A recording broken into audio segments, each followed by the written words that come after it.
Pode se assentar. Depois desse tempo de louvor e adoração ao Senhor, nós queremos e desejamos continuar nesta mesma atmosfera de adoração, prestando atenção naquilo que o Senhor tem para nós, na Tua Palavra.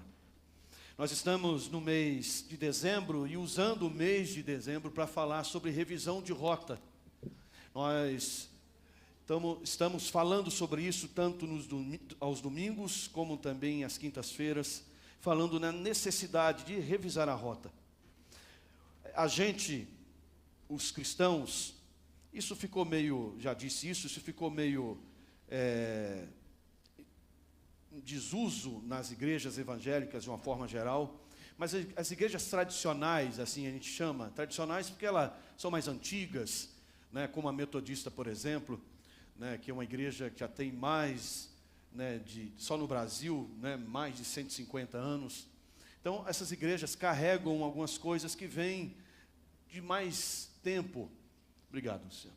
E aí, uma das coisas que a gente carrega dentro dessa tradição é o calendário litúrgico. Então, a gente entende que existe um calendário que a gente se organiza, principalmente da forma relacional às coisas de Deus. Então, o Natal para nós, tanto faz, se é 25 de dezembro, para nós não é questão, a gente não está defendendo que é o 25 de dezembro, é o dia que Jesus nasceu. Não, é uma adaptação, né, na Bíblia é cheia dessas adaptações. Né, a Páscoa, por exemplo, o ritual da Páscoa era um ritual de um povo pagão. Deus pega aquela ideia e mostra, isso aqui que eu quero que vocês façam para vocês entenderem o que eu vou fazer na vida de vocês. O sacrifício que Deus pede de Abraão, para sacrificar Isaac, era a mesma coisa que outros povos faziam para outro Deus, mas Deus está dizendo, vou mostrar para você do jeito que eu quero que você faça, para você entender o que eu vou fazer na tua vida. Então Deus sempre se comunica com a gente de uma maneira que a gente entenda. Então o Natal foi uma adaptação também da data, para que a gente pudesse ter Cristo como foco. E o nosso calendário litúrgico, a gente diz assim, o calendário cristão, tem o Natal como o momento que Deus cumpre a promessa de enviar o seu Filho. Então, o Natal para nós é importantíssimo, porque é tempo da gente ver que um plano de Deus se cumpriu. Amém, irmãos? A gente é um povo que acredita num Deus que cumpriu promessas. A gente não é um povo que adora um Deus que fica na expectativa. Adora um Deus, vai que esse Deus é o Deus certo, eu me dou bem lá no final. Como todas as religiões que arriscam, um acredita nisso, outro acredita naquilo, nós temos a convicção de que estamos na presença de Deus, de um Deus que já cumpriu uma promessa de enviar o seu Filho. Ele morreu por nós, ressuscitou e sobre nós está o seu Espírito Santo. Amém, irmãos? A gente trabalha na convicção de que algo já aconteceu. Amém, irmãos? Repita comigo, já aconteceu. Então, a partir dessa ideia, o Natal faz a gente pensar, peraí, como é que eu vivo? Como é que eu caminho? Como é que eu passo o ano mais numa perspectiva de que esse ano minha vida vai mudar? Ao invés de passar, vou viver mais um ano sabendo que minha vida já mudou. O problema é que a gente vira o ano, não, esse ano vai ser melhor. Na virada do 31, veste roupa branca, né, faz tudo. É claro que o próximo ano pode mudar, dependendo de como está a sua vida. Se você está no seu último ano de faculdade, o próximo ano pode ser melhor, que você consiga um emprego melhor, pode no aspecto financeiro, profissional, pode melhorar, mas no aspecto humano, de vida, a sua vida mudou quando você encontrou Jesus, irmãos. Vou falar de novo, para você dar um grito, dar um cambalhota, uma pirueta, porque a melhor coisa que aconteceu com a sua vida foi você ter conhecido Jesus. Então, sua vida mudou quando você conheceu Jesus, ou não conheceu? Sua vida mudou. Você nasceu de novo quando você conheceu Jesus. E o Natal é tempo da gente rever. Peraí, Deus. Eu te conheci, mas aí eu fui indo para outro lugar. Então, o Natal, irmãos, esse tempo de Natal, esse tempo que a gente chama de advento, que é o anúncio da chegada do Messias, é tempo da gente pensar, peraí, Deus já cumpriu muita coisa. Já cumpriu muita coisa. E aí a gente disse aqui nesses domingo, o primeiro domingo a gente falou da revisão de rota através da mesa da Santa Ceia. A gente falou desta revisão de rota através da mesa do Senhor. E a mesa do Senhor nos leva a refletir e pensar como é que a gente precisa viver que maneira a gente precisa caminhar na presença de Deus. Semana passada, nossa irmã Ana Maria trouxe aqui a reflexão da revisão de rota a partir da Bíblia, a palavra de Deus. Não tem como rever a nossa vida, não tem como reavaliar a nossa vida, não tem como a gente revisar a nossa rota espiritual sem Bíblia. Amém, irmãos? Não tem como revisar a nossa caminhada cristã sem Santa Ceia, sem a mesa, o que ela significa, e não tem como fazer isso sem Bíblia. E o interessante já disse aqui, repito, quando a igreja começa em Atos dos Apóstolos, eles não tinham o Novo Testamento pronto, gente. Eles não tinham a Bíblia como a gente tem. Eles tinham o Antigo Testamento e a interpretação dos apóstolos. A presença dos apóstolos era fundamental, porque eles explicavam, olha, o Antigo Testamento está dizendo isso, Jesus fez isso. Depois que eles morrem, que os materiais foram sendo copiados, cópias e mais cópias sendo feitas, que lá na frente foi feito o que a gente chama o cânone das Sagradas Escrituras. Mas no início da igreja, a mesa era fundamental para entender o que Cristo fez.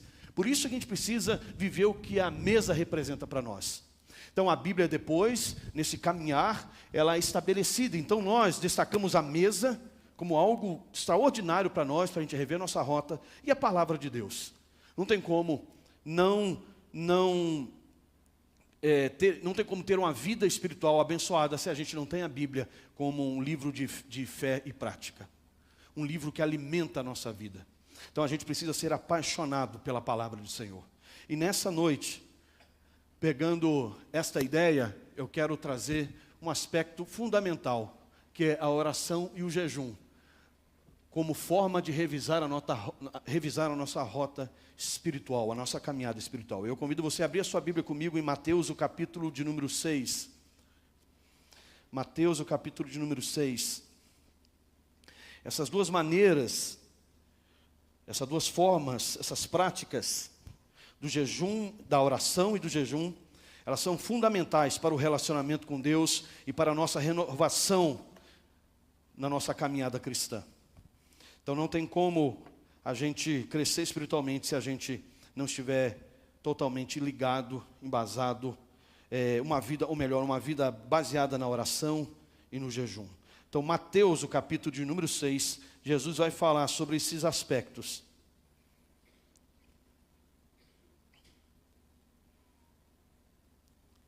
Deixa a sua Bíblia aberta aí.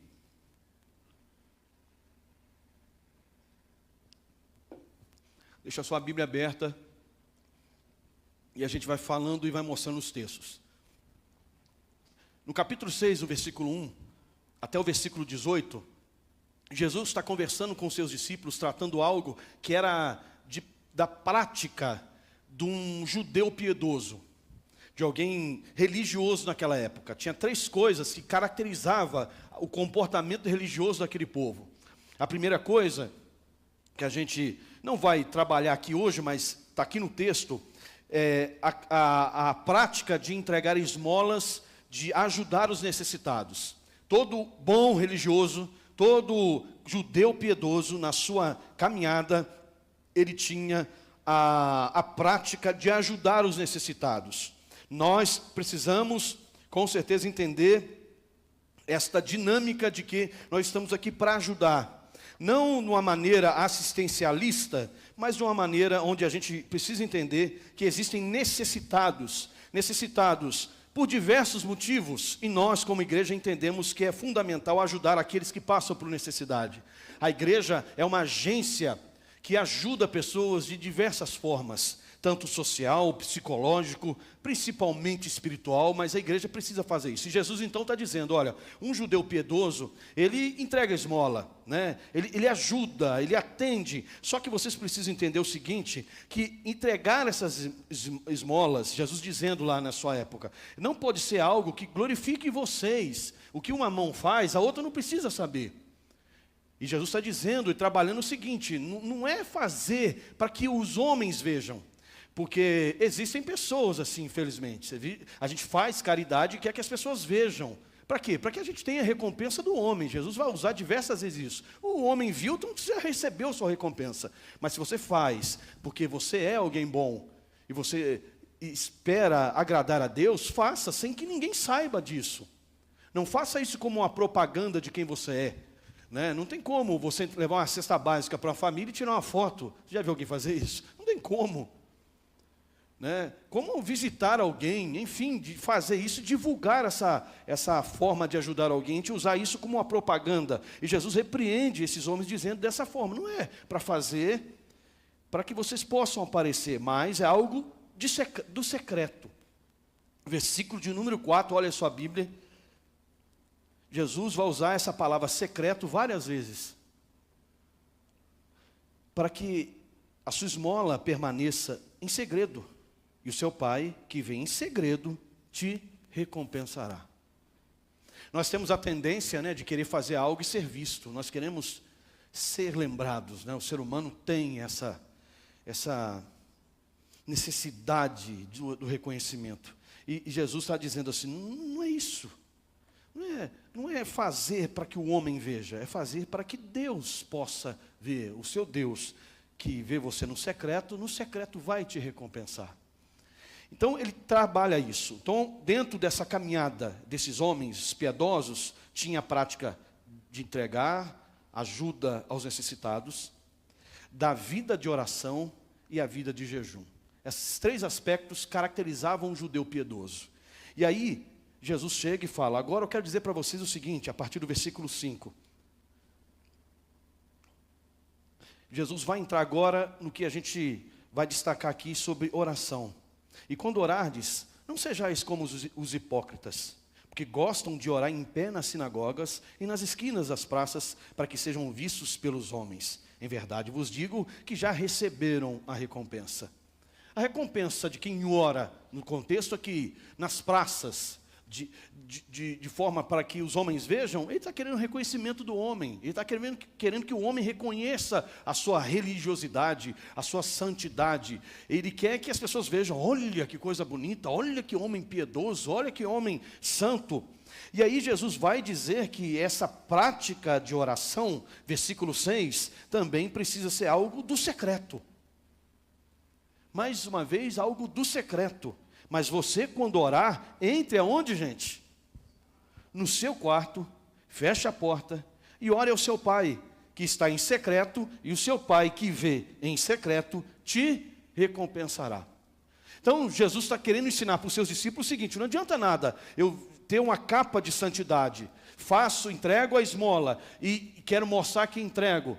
Eu já recebi minha recompensa. Agora, se eu faço sabendo que é Deus que me honra, é Deus que cuida de mim, é Deus que cuida da minha vida, eu vou esperar nele, aguardo nele, eu não aguardo o reconhecimento do homem. Porque o que o homem pode fazer por nós?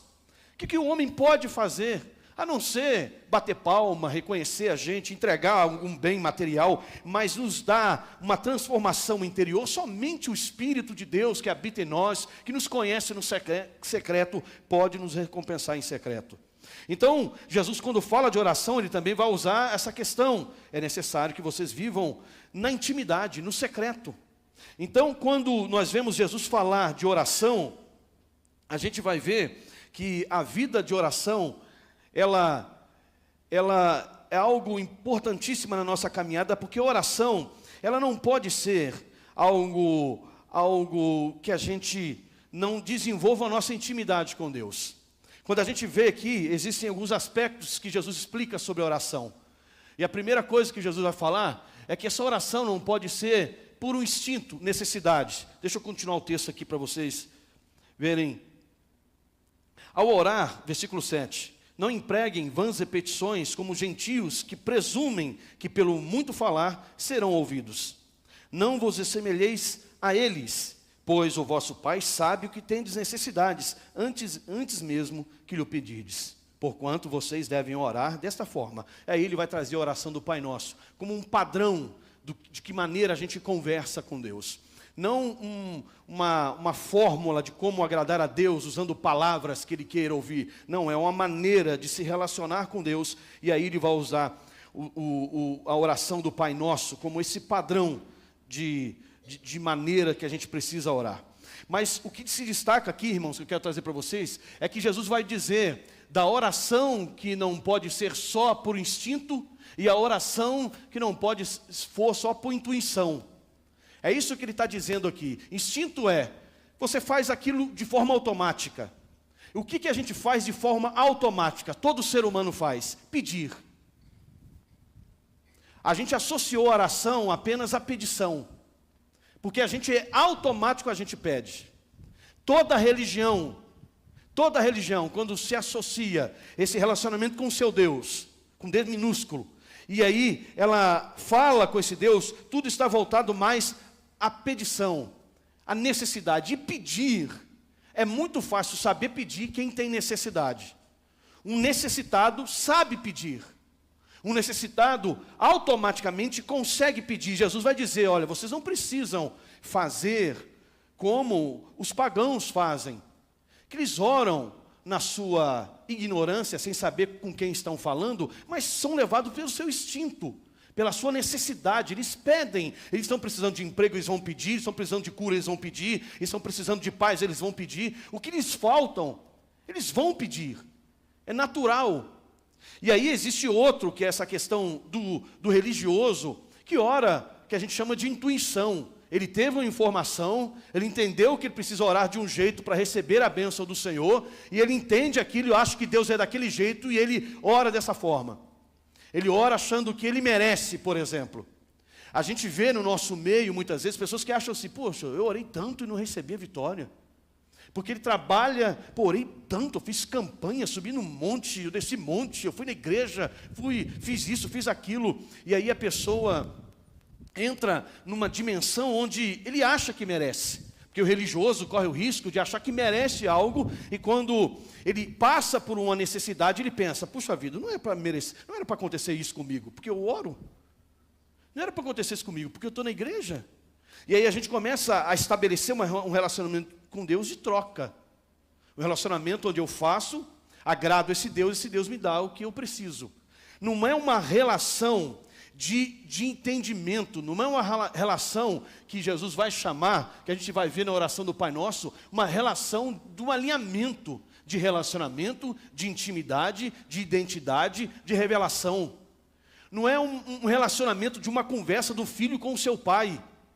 Não o filho com o seu pai, num contexto humano, que muita gente só trata o pai, é alguém que vai te dar alguma coisa. Meu pai é alguém que eu me relaciono com ele, porque ele me dá comida, ele me deu estudo, ele fez isso. Não, Jesus e Deus, né, Deus Pai, quer que a gente se relacione com ele como alguém que venha restaurar em nós a sua identidade. A identidade perdida no Éden precisa ser restaurada, e só o Pai, o Criador, que pode restaurar isso na nossa vida. Só Ele é capaz de trazer de volta para a gente aquilo que a gente perdeu. Então o relacionamento com Deus não pode ser, para um cristão, não pode ser apenas estratégias, como é que eu consigo pedir algo para Deus e convenço Ele que Ele tem que me dar. Ou fazer que Deus fique com pena de mim, tamanha a minha necessidade, Ele vai ver, eu tenho que dar, porque eu não posso deixar Ele sem isso aí. Sendo que Deus não quer que a gente seja apenas alguém que teve a necessidade suprida. Deus não é apenas alguém que acha, que faça que a gente mereça alguma coisa. Deus quer que a gente se torne filhos e filhas que tenham um relacionamento com Ele. Filhos e filhas que conversam com Deus e façam de Deus aquilo que a gente acabou de cantar aqui. Deus, eu não quero mais sair da Tua presença. A Tua presença, a Tua graça me basta. A Tua graça preenche o vazio da minha existência. E eu preenchido, eu tenho força para lutar, para sanar a minha necessidade. E eu tenho força para caminhar. E se eu errar, eu tento de novo. Porque eu sou agora alguém restaurado pelo poder que há no Teu nome. Não alguém movido pela necessidade. Porque tem gente que é movido pela necessidade. Para ver a sua vida, para ver os períodos que você mais orou, foi quando você estava na prova. Foi ou não foi? Nossa, quando eu estava... Fulano de tal estava internado, como eu orei. Legal, isso é bom. E Deus quer que você ore. Mas a partir do momento que você amadurece, você já não vive, a sua oração, irmãos, não é mais essa oração movida pela necessidade. É uma oração movida pelo relacionamento, a sua mente está... Aí entra aquela questão que Paulo diz, orai sem cessar.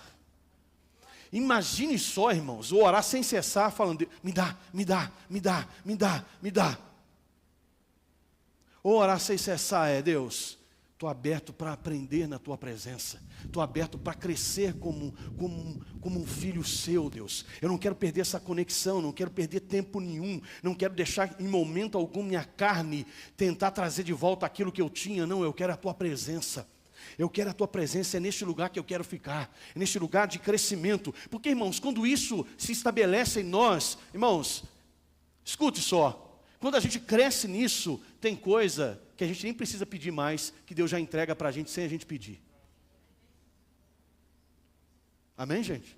Amém.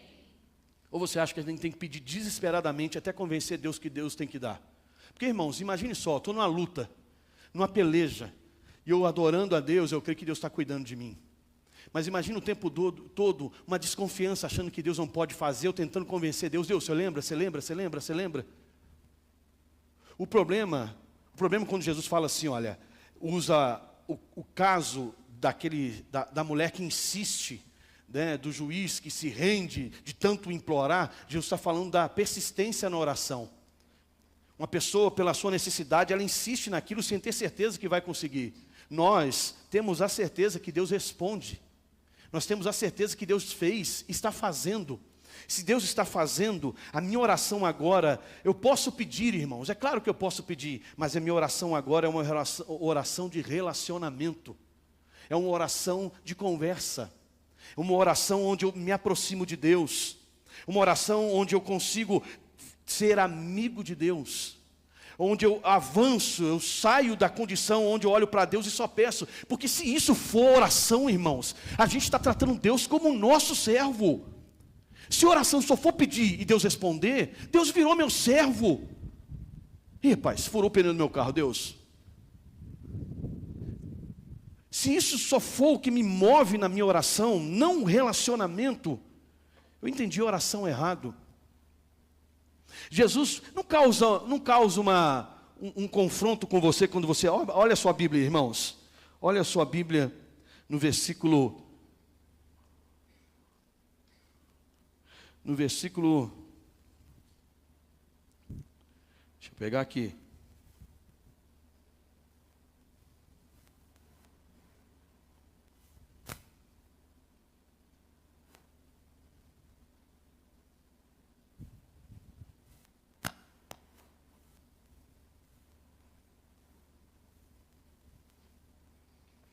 Sumiu o meu versículo. Não é meu não, é da Bíblia. Onde Deus já sabe, me ajuda aí, gente. Eu esqueci meu óculos, aleluia. Onde... Seis qual? 8.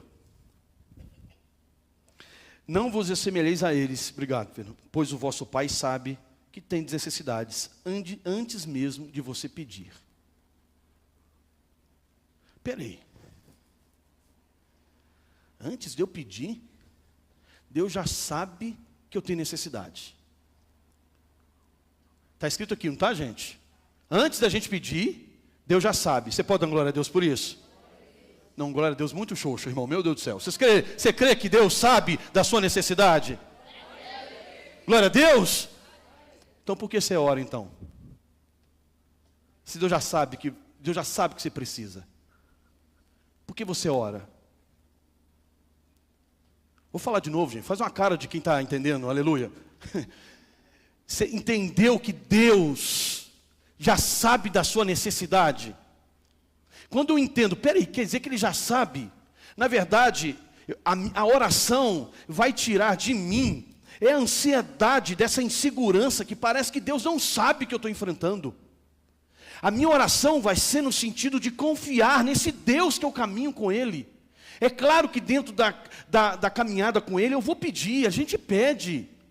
Mas quando a gente é levado apenas nessa impulsão da necessidade, a oração ela perde o seu significado principal, que é estreitar, alinhar o seu coração com o coração de Deus.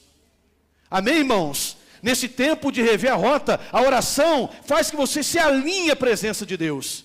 Porque quando a gente está num momento difícil, que a gente quebra a cara, confia em gente que não era para confiar, depende do homem de uma maneira que a gente não era para depender, porque a gente tem que depender de Deus, e a gente fica frustrado, é hora da gente falar: Deus, me ajuda a usar essa circunstância para crescer na Tua presença. Me ajuda a desfrutar desse momento na Tua graça, para que eu aprenda e saia dela um pouco melhor. Porque a oração, irmãos, ela nos molda, ela nos alinha ao coração de Deus. Claro que a gente pede, claro que a gente pode pedir, mas um cristão maduro não só pede, um cristão maduro se alinha à vontade do Pai. Quem tem filho que levanta a mão, irmãos? Se seu filho te procura só para pedir as coisas, enquanto ele é novo, a gente aceita, mas ele vai crescendo e continua só te sugando. Não, esse filho, ele não quer amizade, ele quer o que o pai e a mãe podem fazer. Se ele vai crescendo e ele usa apenas o que o pai e a mãe proporcionam, ele não amadureceu como alguém que agora fala, agora eu posso cuidar de vocês, meus pais. Agora eu posso andar com vocês como um amigo, eu gosto de sentar e conversar com vocês. Se Deus é apenas alguém que supre a minha necessidade, que céu é esse que a gente vai?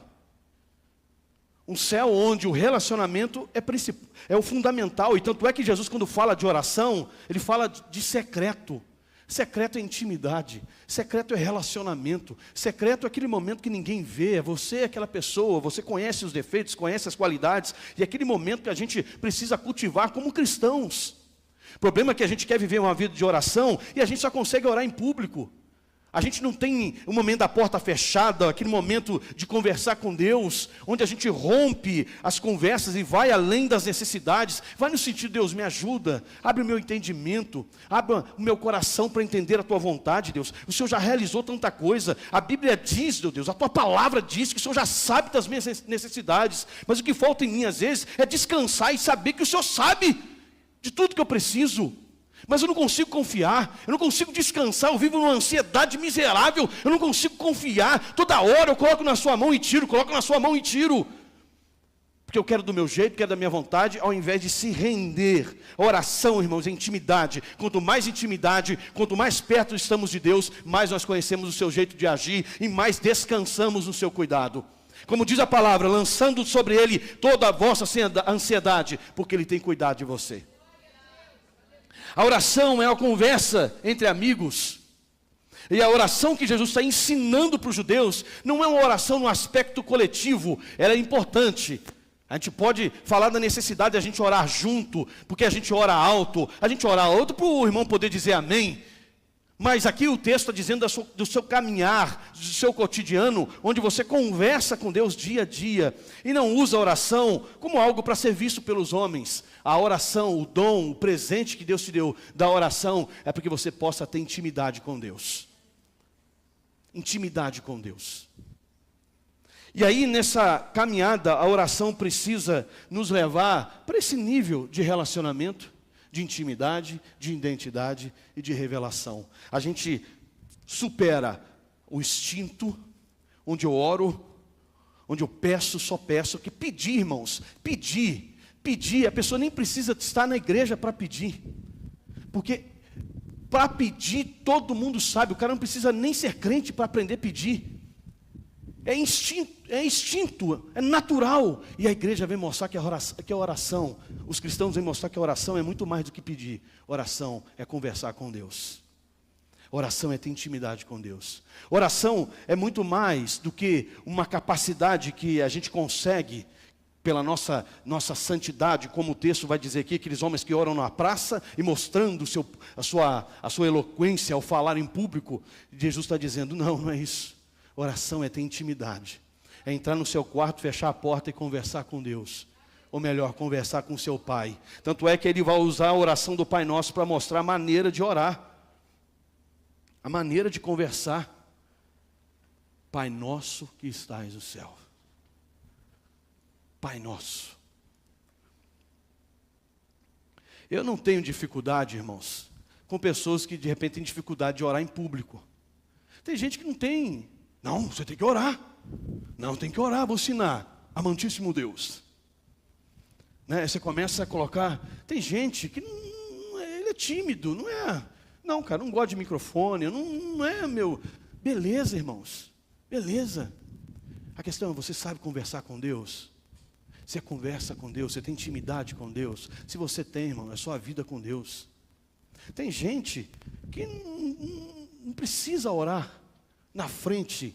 Tem outros que já têm esse dom, e aí a gente precisa de gente com esse dom para que a gente consiga fazer isso de forma coletiva. Mas todos, nem todo mundo consegue orar em público, mas todos precisam orar no secreto buscando a presença de Deus. Nem todos vão ter eloquência de falar em público, mas todos precisam falar e conversar com Deus no seu secreto. De ter intimidade com Deus. E Jesus está ensinando isso. O que precisa é a intimidade. Porque vocês precisam ser vistos por Deus. Então a oração é basicamente esse relacionamento com Deus. Então quando que eu peço? Irmãos, traz muito mais leveza para a alma.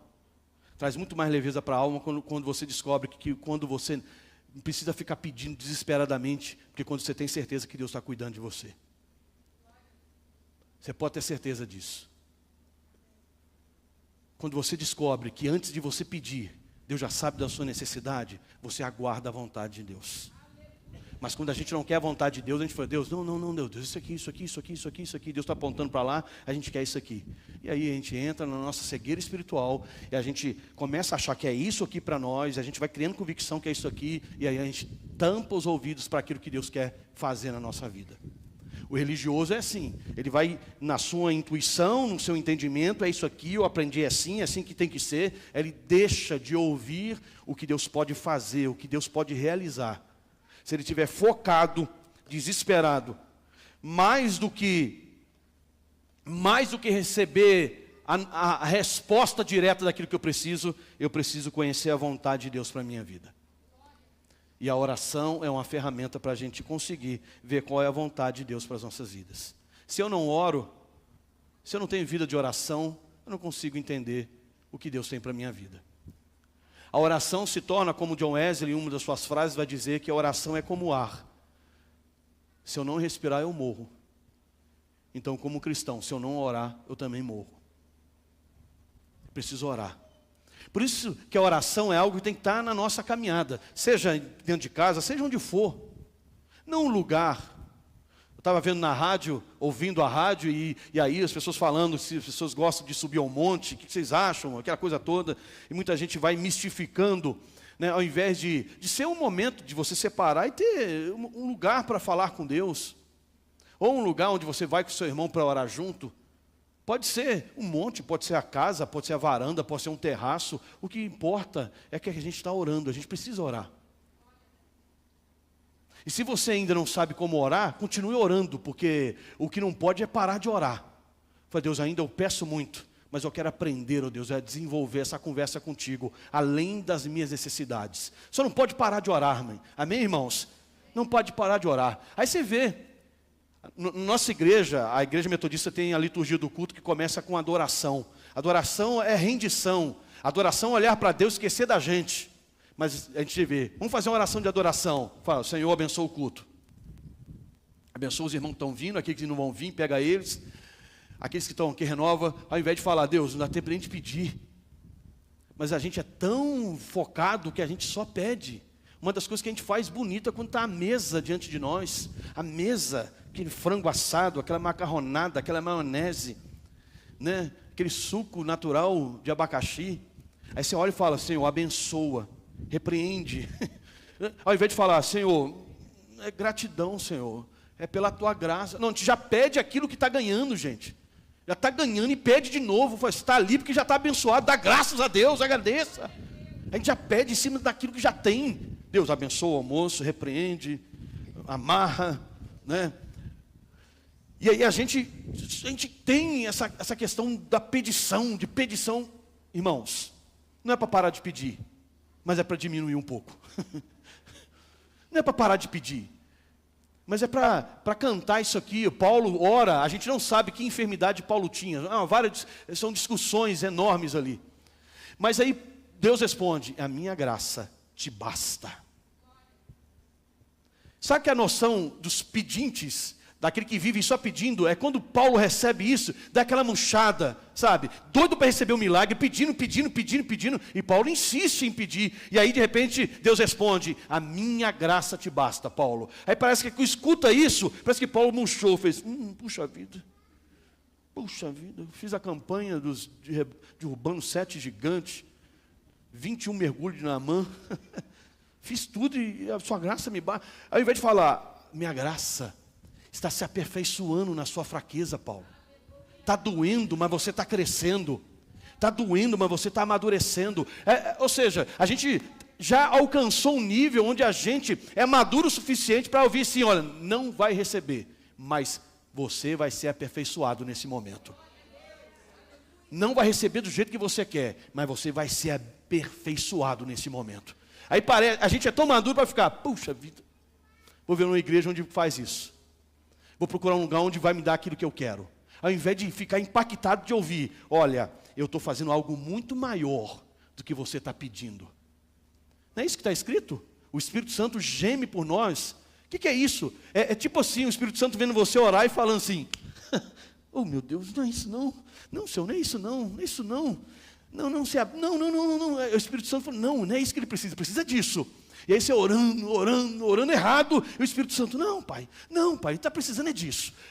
Ai, Senhor, se for desse jeito, ele vai quebrar a cara. O Espírito Santo só intercedendo por nós. Se não é Espírito Santo, irmão, a gente estava perdido. Mas o Espírito Santo, com gemidos inexprimíveis, ora e nos ajudará quando a gente não sabe o que convém, o que a gente precisa mesmo de verdade. Então a oração é intimidade. Oração é intimidade. Se você ainda não sabe como é que ora, continua orando, continua buscando, e aí Deus vai te aperfeiçoando. O que o texto mostra para nós é que a gente precisa aprender a ter confiança de que antes de você pedir, Deus já sabe da sua necessidade. Se você é lá da sua casa achando, hoje Deus tem que me ouvir, hoje eu quero uma resposta, a resposta é essa. Antes de você entrar nessa prova, Deus já sabia da sua situação e está pelejando por você. Agora Ele, como teu Pai, te espera num lugar secreto para você rasgar o teu coração e falar, Deus, eu quero aprender a ser seu filho. Deus, eu quero aprender a ter intimidade contigo, porque qualquer lutinha, eu acho que o Senhor deu as costas para mim. Qualquer luta eu acho que o irmão tem que orar por mim. Ah, irmã, ora por mim, ora por mim. Irmãos, você está na igreja há 400 anos, já está na hora de você orar por outro. Não dá mais. Ora por mim. Eu vou trocar de pneu de carro. Eu não sei se eu compro o remold, ou se eu pego meia vida, ou se eu compro o original. Eu falei assim, irmão, você está maduro o suficiente, agora ore por outro, pessoas que não sabem onde, com quem estão falando. Você precisa amadurecer, levar esse entendimento para outras pessoas. E aí a oração é tão importante, irmãos, que a gente precisa entender o seguinte, que a oração é uma comunicação íntima com Deus, onde apresentamos os nossos pensamentos, medos e alegrias. Conversar com Deus e falar, Senhor, tem dia que eu acho que o Senhor não está me ouvindo. Tem dia, Deus, a sensação que eu tenho é que parece que eu não assim, está difícil. E aí Deus vai falando, Deus vai mostrando, você vai amadurecendo. A oração, ela nos permite ouvir a voz de Deus e avaliar se as nossas decisões e ações estão alinhadas com a sua vontade. Falar com Deus, orar. O objetivo da oração não é só fazer que Deus nos ouça. O objetivo da oração não é só fazer que Deus saiba da nossa necessidade, porque Ele já sabe. Ele já sabe. A oração te ajuda a ouvir a voz de Deus, irmãos. A oração vai limpando essa comunicação que é constante da parte de Deus com as nossas vidas. Irmãos, Deus fala com você o tempo todo. Você pode dar glória a Deus por isso? O problema é que a gente não ouve. O problema é que a gente está tão distante, com uma vida de oração tão mecanizada, que a gente não escuta Deus falando com a gente. A oração limpa os nossos ouvidos. A oração não é para convencer Deus, que Deus já sabe o que a gente precisa. A oração é me limpar da minha carnalidade, da minha limitação, para que eu consiga ouvir Deus falando comigo toda hora. É só a Bíblia que Deus fala com você. É só você entender isso, sua mente vai sendo inundada pelas verdades de Deus que estão derramadas sobre nós. A oração nos ajuda a ouvir a voz de Deus. Que não adianta nada orar e não conseguir discernir a voz de Deus. A oração nos ajuda a entender o que Deus tem para nós. A oração nos aproxima de Deus. Então, a gente precisa ir para essa dimensão. Filipenses Filipenses, Paulo vai dizer, não andem ansiosos por coisa alguma. Vira para o teu irmão uma vez só e diga para ele, não ande ansioso. Não, fala, não ande ansioso, jovem. O irmão que está ao teu lado tem cara de ansioso e está chutando a cadeira aí, doido para a pregação acabar? Aguenta. Não ande ansioso. Não ande ansioso. Apresente diante de Deus as suas petições, como um lugar onde você desabafa. Deus é o seu amigo, como eu disse, você pode pedir. Mas vença. Filipenses vai mostrar isso para nós, que é necessário a gente abrir o coração e deixar que o Senhor cuide de nós. John Wesley vai dizer, não podemos levantar uma geração que saiba cantar, parafraseando, né? Tem um devocional de Wesley, a Luciana até postou no grupo lá da liderança, que é um devocional, deve ser uns R$40 a média, é do pão diário, né? Desse devocional famoso aí, que publicou falas de John Wesley, fundador, né, do metodismo. E aí, ele é muito forte, muito profundo, e aí uma das coisas que ele vai destacar, não podemos levantar uma geração que saiba cantar, tocar e dançar, pregar muito bem. Porém, se não soubermos levantar uma geração que saiba orar, seremos um povo sem a presença de Deus. Um povo que saiba orar. Um povo que tenha relacionamento com Deus.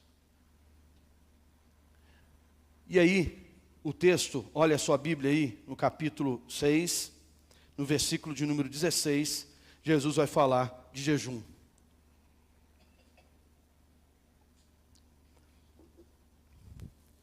Quando jejuarem, 6,16, quando jejuarem, não apresente uma aparência triste como os hipócritas, pois desfiguram os rostos para que os homens percebam que estão jejuando. Em verdade lhes digo que já receberam a sua recompensa. Quando você jejuar, unja a cabeça e lave o rosto, para não dar a impressão de que você está jejuando aos homens, mas o seu Pai, que está onde, gente? Em secreto. E o seu Pai, que vê em secreto, te recompensará. Então, mais uma vez, qual era o contexto? Aqui as pessoas que estavam separando aquele dia para jejuar, fazia aquela cara de fome, né? Deixava o rosto desfigurado e vinha para mostrar que santidade, irmãos. Que santidade. E Jesus fala, não é para o homem ver. Se esse é o objetivo do jejum, você já recebeu, todo mundo vai olhar, olha que santidade. O jejum não é para isso, o jejum é para uma finalidade. A finalidade é que você se aproxime mais de Deus. O jejum é uma maneira onde você vai mortificar a sua carne. O jejum deve ser feito de forma discreta.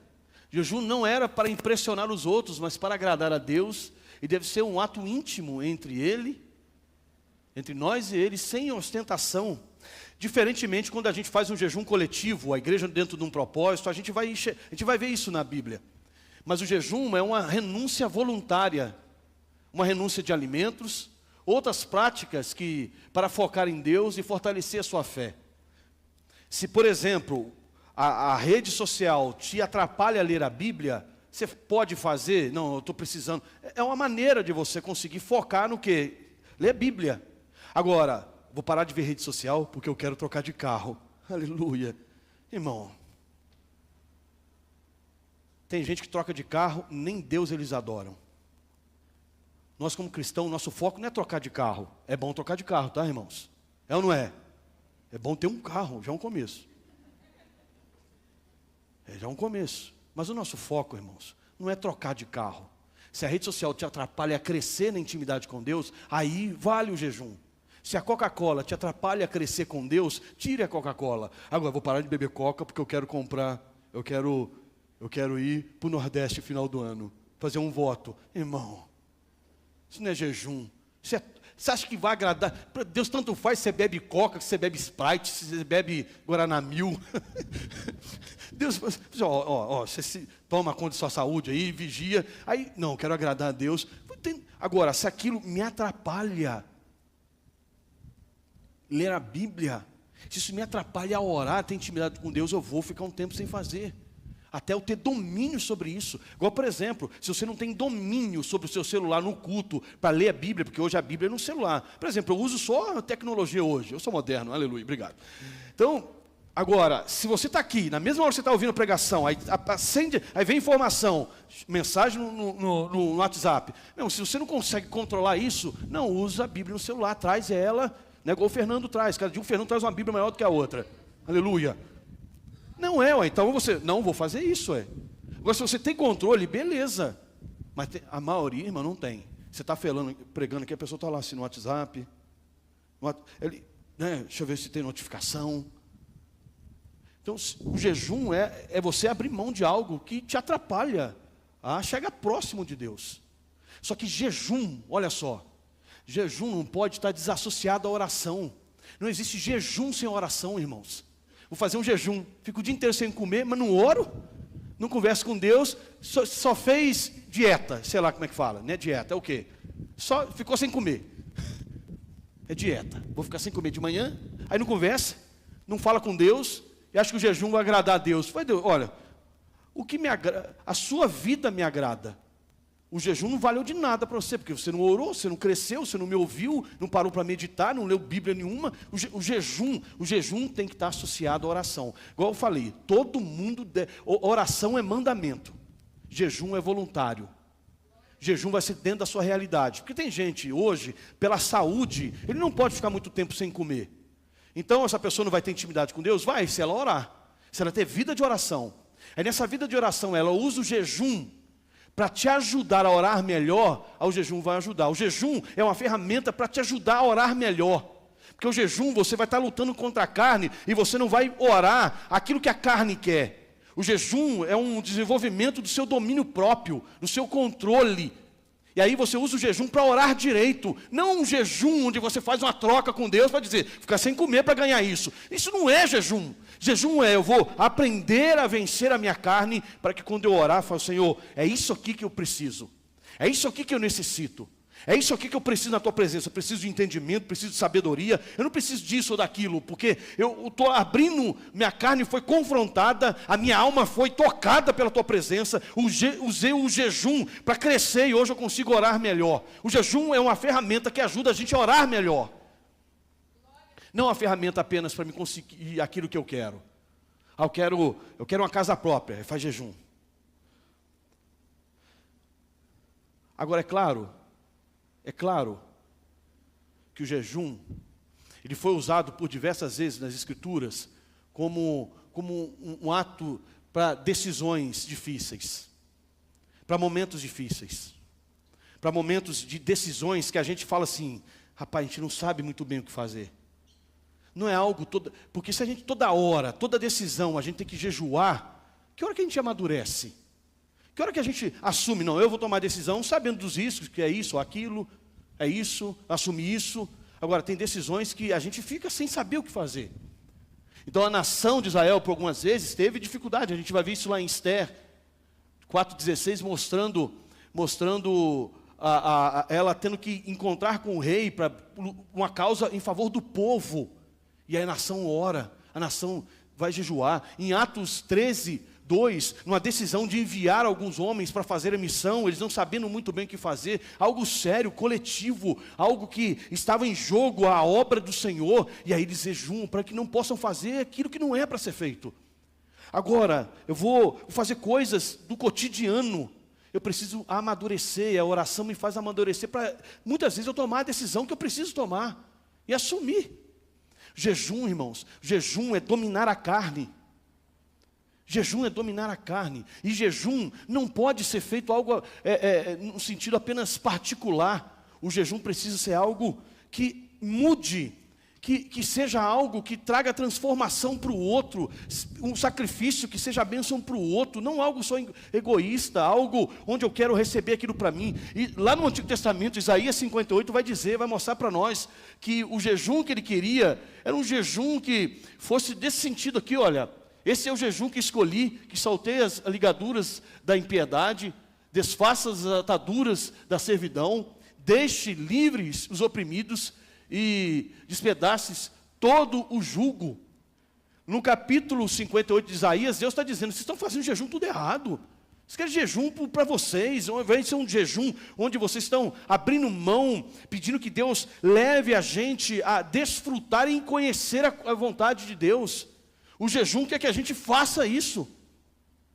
E aí, irmãos, a gente ficou o ano todo aqui falando, né, antes de falar sobre isso, então você vê a necessidade dessa junção. O jejum deve estar ligado à oração. Não adianta nada eu jejuar se eu não tiver uma vida de oração.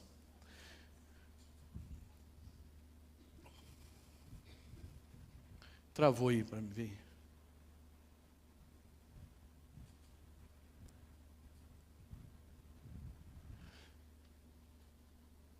Olha o texto que a gente trabalhou. Durante esse ano todo, a Igreja Metodista na primeira região trabalhou a ideia Ano da Fonte, usando o texto de João capítulo 4. João capítulo 4. E eu, meditando, tem um pastor que eu gosto de ouvir, pastor Paulo Borges Júnior, e ele está ministrando, falando sobre jejum, ele está pregando exatamente sobre esse texto. Eu falei, João 4, falando sobre jejum? E a gente pegou esse texto, leu de trás para frente, um monte de mensagem. No aniversário da igreja, a gente usou o texto de João capítulo 4 para falar da mulher samaritana, aquele encontro. E aí o pastor dizendo assim, o texto está falando de jejum. Porque nesse texto, eles estão com fome, Jesus manda os discípulos comprar comida. E eles saem para comprar comida e Jesus vai ter um encontro com essa mulher samaritana. Nesse encontro, Jesus não come, quando volta os discípulos com a marmita, Jesus fala, não vou comer. E aí os discípulos viram para ele e falaram, quem trouxe marmita para ele antes da gente? Aí Jesus vira e fala assim, minha comida é fazer a vontade do meu Pai. Eu falei, meu Deus, jejum. Jejum é fazer a vontade de Deus, irmãos.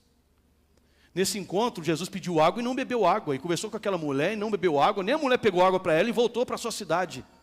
Aquele encontro onde Jesus pratica literalmente o jejum, aquela mulher encontra Cristo e sai daquela cidade e salva uma nação, irmãos. Ela salva melhor uma cidade, ela vai no seu vilarejo e espalha. Ela salva aquele povo, porque o jejum está sendo praticado. O jejum que a igreja precisa fazer é um jejum que leve à transformação de vidas. Não um jejum que faça a gente obter mais coisas, um jejum que faz a gente trocar de carro, de bens. Irmão, isso aí acontece, Deus faz, só que a gente foi chamado para algo tão superior, algo tão grande, algo tão precioso que o jejum quer nos levar. Então a gente precisa matar na sua carne e falar, Deus, me ensina a ouvir a sua verdade, a sua vontade. O jejum então nos ajuda, irmãos. Ele vai nos ajudar a matar essa carne, a fazer a gente, a dominar a nossa vontade. Vai nos ajudar a ter sensibilidade espiritual. Sensibilidade espiritual. É sentir Deus falando, é sentir Deus movendo. Eu estava num lugar uma vez, eu vou falar do lugar, e o irmão vira para mim, todo espiritual, e fala assim para mim, a igreja hoje está muito fria. Eu falei, por quê, irmão? Porque antigamente era demônio para todo lado. Os demônios manifestavam. Eu falei, caraca, isso aí é a igreja avivada que você está dizendo? É, que é demônio para cá, demônio para lá, expulsava o demônio. Eu falei, isso aí é a sensibilidade espiritual que a igreja precisa, de gente endemoniada, para a gente descobrir o que o diabo está fazendo, o diabo tem que aparecer. Não, irmãos, para a gente descobrir o que o diabo faz, é o Espírito Santo que revela para a gente. Para saber como o diabo trabalha, é lendo Bíblia, é orando, é matando a nossa carne, é assim que a revelação vem. É assim que é intimidade, não o diabo se manifestando. Se ele manifestar, a gente repreende e preserva a vida daquela pessoa. Não expõe ela ao ridículo, não fica dando microfone para ela falar. A gente separa ela num canto, manda o capeta embora e ministra a salvação para ela. Mas a sensibilidade vem da intimidade com Deus, não alguém endemoniado com o microfone. O que você quer com ela? O que o diabo quer com a gente, irmãos? O que você quer com ela? O que você quer fazer com ela?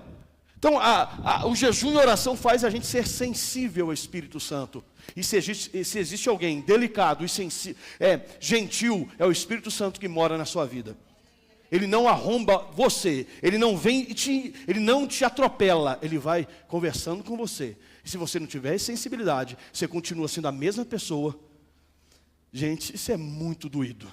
Eu consigo ser ruim, fechado, eu consigo ter defeitos, eu consigo ser fofoqueiro, eu consigo ser com os princípios errados, mesmo o Espírito Santo habitando em mim. Ele está lá, para de fazer isso, para de fazer isso. Para de fazer, o Espírito Santo movendo em você lá. O Espírito Santo, para de fazer isso. E você resistindo ao Espírito Santo de corrigir. Mas quando a gente ora e jejua, a gente é levado à contrição, ao quebrantamento. E Deus vai mostrando, caraca, eu precisava largar isso. Eu precisava largar isso. Eu precisava. Tem muita coisa que a gente poderia mudar através da oração. Mas tem gente que só muda na provação. Precisa da provação para mudar. E às vezes nem na provação ela muda. Mas nós estamos falando com gente madura, que decidiu mudar de vida através da oração e do jejum. Então nós somos o povo da oração e do jejum. E naquela conversa de Jesus com a mulher samaritana, Jesus jejuou. A mulher jejuou e a nação foi salva. Por que nós jejuamos? Jejuamos para alcançar as coisas ou para mudar a realidade onde nós estamos? O que a gente faz quando a gente jejua? A vontade de Deus é salvar as pessoas. A vontade de Deus é que a gente seja um missionário. Irmãos, é tempo da gente revisar a rota. É tempo da gente olhar para nós como é que tem sido a minha vida de oração.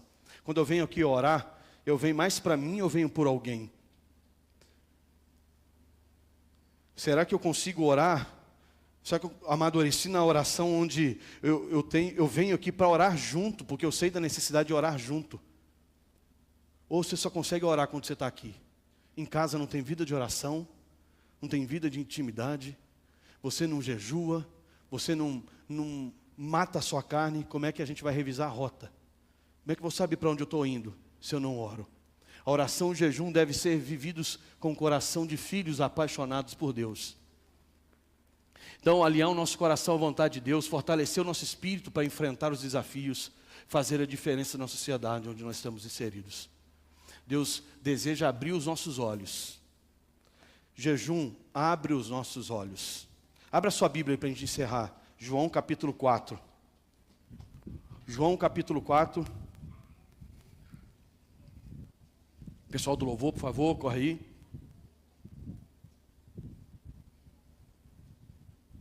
Vamos cantar a mesma canção, Não quero mais sair daqui. Me deixa ficar. Eu não quero. Não, eu quero a sua presença.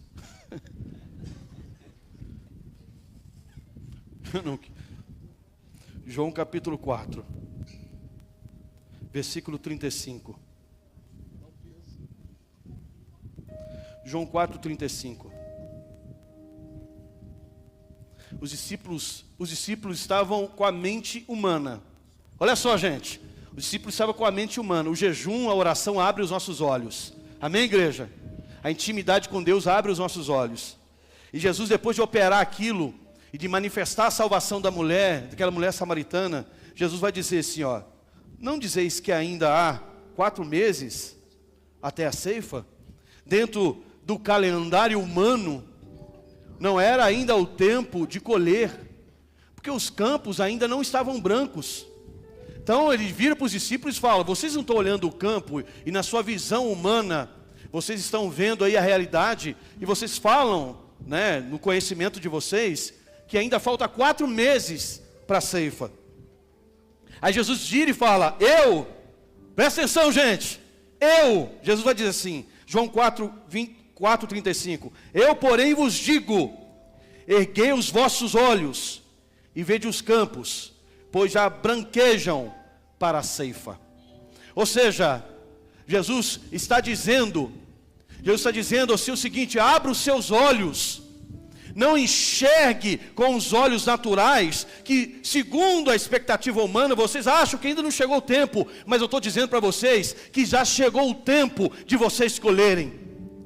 O jejum e a oração abrem os nossos olhos, para ver que já chegou o tempo da colheita. Irmão, vou falar de novo, já chegou o tempo da colheita, já está liberado sobre nós as bênçãos de Deus. E aí Jesus vai falando assim, irmãos: olha, os campos já estão brancos, e aquele que colhe recebe Desde já a recompensa e ajunta os seus frutos para a vida eterna. Assim tanto o semeador quanto o ceifeiro se alegram juntos. Porque nesse contexto se aplica o ditado: um é o semeador e outro é o ceifeiro. Eu os enviei para ceifar o que não semeastes. Irmãos, Deus nos chamou para colher aquilo que a gente não plantou. Olha só que doideira, irmãos.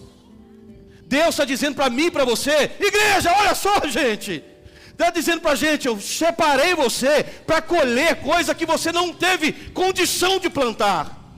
Se você orar, se você tiver intimidade, você vai entender que já está liberado sobre a tua vida. Não é porque você merece, não é porque você é bom, é porque eu te amo, é porque eu sou teu pai.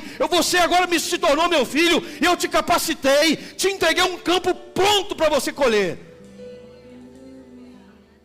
Eu enviei para ceifar o que não semeaste. Outros trabalharam, e vocês entraram na sua labuta. Muitos samaritanos daqui na cidade creram nele, em virtude do testemunho daquela mulher. Irmãos, Deus já liberou sobre nós o tempo da colheita. O que a gente precisa é orar, é jejuar e falar: Deus, por que eu não enxergo? O que está em mim? Porque a gente joga para o outro, irmãos. A gente joga para o outro. É tempo da gente jejuar. É tempo. Se Adão e Eva jejuassem, Adão e Eva poderia ter jejuado no jardim. Poderia ter feito assim: não, daquela árvore eu não quero. Daquela árvore eu não vou comer. Aquela árvore, ela está me dominando, mas eu vou jejuar. Vou ficar longe daquela árvore. Fica longe daquilo que te atrapalha, irmãos. Igreja do Senhor, fica longe daquilo que te atrapalha a ter relacionamento com Deus. Fica longe daquilo que te faz viver uma vida espiritual morta. Uma vida que não se envolve na igreja. Fica longe, irmão, está te atrapalhando. Cria uma maneira para você crescer nesse relacionamento. Fica longe disso. Fica longe até você ter o controle, para que você possa ter intimidade com Deus. Porque com Deus, irmãos, andando com Deus, nossos olhos serão abertos, e a gente vai ver que a gente tem buscado desesperadamente coisa que Ele já entregou. E não é à toa que Ele vai dizer no mesmo capítulo de Mateus, o capítulo 6, Ele vai dizer: buscai primeiro o reino dos céus e a sua justiça, que as demais coisas vos serão acrescentadas. Vai ser acrescentado, amém, irmãos? Agora, como é que eu vou crer que vai ser acrescentado se eu vivo uma vida que parece que não tem um principal? Como é que vai ser acrescentado? Parece que eu vivo está faltando o principal. Minha vida ainda não está feliz. Falta essa vitória, falta isso, falta aquilo. Irmãos, se a gente for basear nossa vida para aquilo que falta, nunca vai preencher. Porque às vezes a gente está pedindo aquilo que Deus está esperando a resposta naquilo que Deus não deu resposta. Mas nessa noite, que Deus abra os nossos olhos e faça a gente enxergar os campos brancos para a colheita. Ou seja, em todos os aspectos, na nossa vida espiritual, na nossa vida como igreja, ganhar gente para Jesus, espalhar o Evangelho, que a gente use a oração e o jejum para crescer em intimidade com o Senhor. Vamos colocar em pé, irmãos, o nome de Jesus.